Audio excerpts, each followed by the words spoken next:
өте маңызды документтерге қол қойды. Біріншісі, Түрік кеңесінің 6-шы саммитінің декларациясы. Бұл декларацияда бүкіл жасалған жұмысқа қорытынды баға беріле келіп, болашақтағы жұмыстардың бағытын айқындайтын документ болды. Көп мәселелер қамтылған документ болды. Бұл документ қол қойылған документ болды.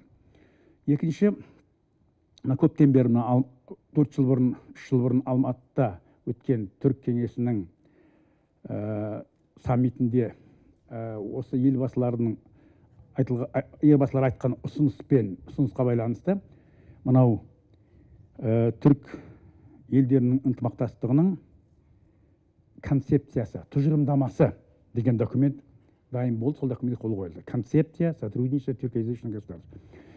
Бұл түрік әлеміндегі түрік елдерінің қарым-қатынастарын дамыту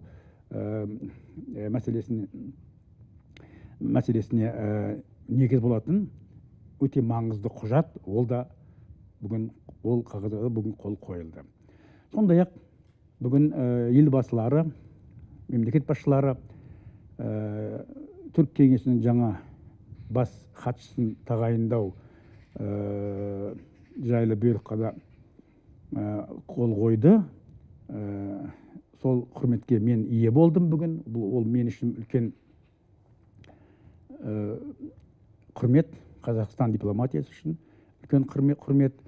Мына Венгрия республикасы түркі әлемінің осы ұйымдарына бақылаушы ретінде қатысуға ниет білдіріп, ол Венгрияның бұл ықыласын түркі басшылары қолдап, Венгрия бүгін түркі кеңесінің бақылаушысы дәрежесін алып отыр.